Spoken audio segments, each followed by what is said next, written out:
అనంత భక్తి సనాతన ధర్మ ఛానల్కి స్వాగతం.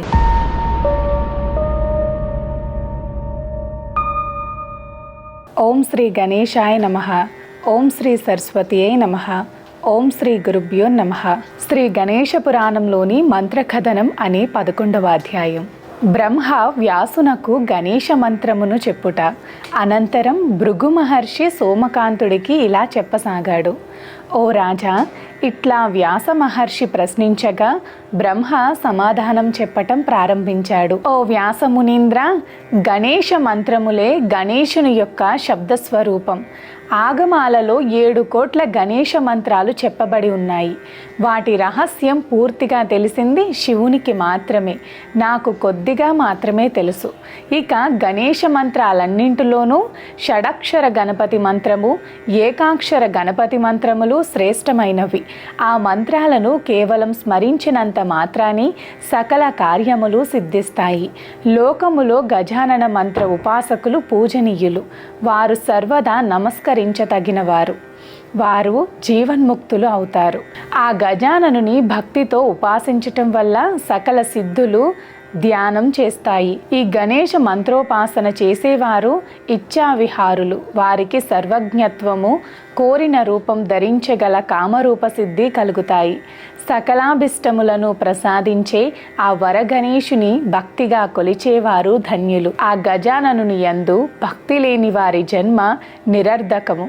అట్టివారి ముఖం చూడటం వల్ల అన్ని పనులు చెడతాయి. పైగా అట్టివారికి పదే పదే సకల కార్య విఘ్నములు కలుగుతుంటాయి. అలాగే గణేశుని భక్తుల ముఖ సందర్శనం మాత్రం చేతనే సకల విఘ్నములు ఉపశమిస్తాయి. అట్టి గణేశ ఉపాసకులకు సకల చరాచర భూతములన్నీ స్వాధీనమై నమస్కరిస్తాయి.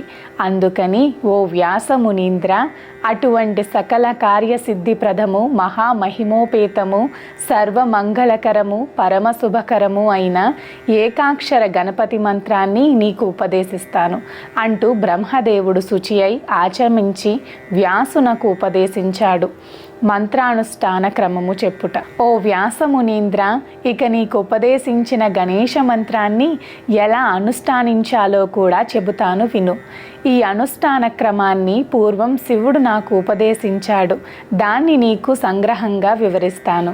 ప్రాతకాలాన్ని స్నానం చేసి తెల్లటి పట్టు వస్త్రాన్ని ధరించి శుచిర్భుతుడై దర్భాసనాన్ని, ఆ పైన లేడి చర్మాన్ని, దానిపైన తెల్లటి వస్త్రాన్ని వేచి మృదువైన ఆసనం తయారు చేసుకోవాలి.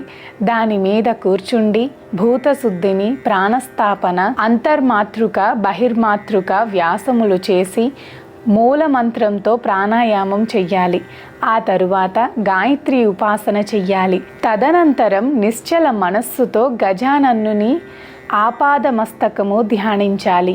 ఏకాగ్ర చిత్తంతో మానసిక ఉపచారములతో యథావిధిగా గణపతిని పూజించి యథాశక్తి గణపతి మంత్రమును పునశ్చరగా గణేశుడు ప్రత్యక్షమై వరాలను ప్రసాదించేదాకా జపపారాయణుడై ఉండాలి. ఓ సోమకాంత మహారాజా, ఈ విధంగా బ్రహ్మ భ్రాంతచిత్తుడైన వ్యాసమునీంద్రునకు గణేశుని ఉపాసనా నియమాలను శుభముహూర్తంలో ఏకాక్షర గణపతి మంత్రాన్ని ఉపదేశించాడు. అంతేకాదు, ఆ గజాననుని, ఓ గజానన, నా హృదంబుజమున నిత్యము స్థిరంగా ఉండమని ఆవాహన చేసుకుని ప్రార్థించి అతడు ప్రత్యక్షమైనాక వరాన్ని కోరుకో.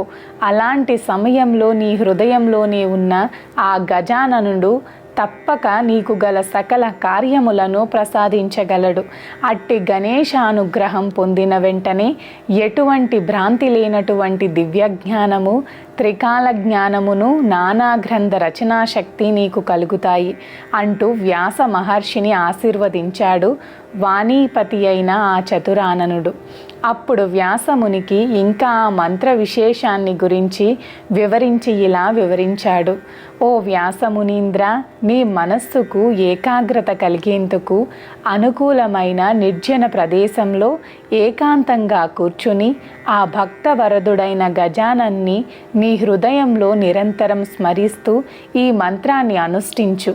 పరమ పవిత్రము అనంత మహిమోపేతము అయిన ఈ మంత్రాన్ని మాత్రం నాస్తికులకు, వేదనింద చేసేవారికి, ఆకృత్యాలు చేసే క్రూరులకు, షటులకు, దురాచారపరులకు ఎన్నడూ చెప్పరాదు.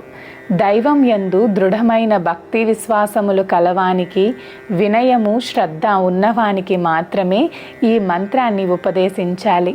అలా కాక నాస్తికులకు ఉపదేశిస్తే వారి ముందు వెనుక 10 తరాల వారిని మహానరకాలకు పంపిన వాడువవుతావు. ఎవరైనా భక్తి శ్రద్ధలతో ఈ గణేష ఉపాసన చేస్తే అట్టి వారి సకల మనోభీష్టములు తప్పక నెరవేరుతాయి. ఆ ఏకదంతుడైన గణపతి యొక్క దివ్యానుగ్రహం చేత పుత్ర పౌత్రాభివృద్ధిని కలిగి, పాడి పంటలతో సమస్త సంపదలు అనుభవించి, అంత్యములో నిర్మలమైన దివ్య జ్ఞానాన్ని పొంది, ఇలలో సకల భోగాలను అనుభవించటమే కాక చివరకు దివ్యమైన మోక్షాన్ని కూడా నిస్సందేహంగా పొందుతాడు అంటూ బ్రహ్మ తన ఉపదేశాన్ని ముగించాడు. ఇది శ్రీ గణేశ పురాణం ఉపాసనా ఖండంలోని మంత్రకథనం అనే 11వ అధ్యాయం. సర్వే జనా సుఖినో భవంతు. లోకా సమస్త సుఖినో భవంతు. గోవులను సేవించండి, గోవులను రక్షించండి. ప్రకృతిని కాపాడటం మన ధర్మం. ప్రకృతిని కాపాడండి, ఒక్క మొక్కైనా నాటండి. మా అనంత భక్తి సనాతన ధర్మ ఛానల్ని తప్పకుండా సబ్స్క్రైబ్ చేసుకోండి. మీ ఫ్రెండ్స్ అండ్ ఫ్యామిలీ మెంబర్స్కి వీడియోని తప్పకుండా షేర్ చేయండి. నమస్కారం.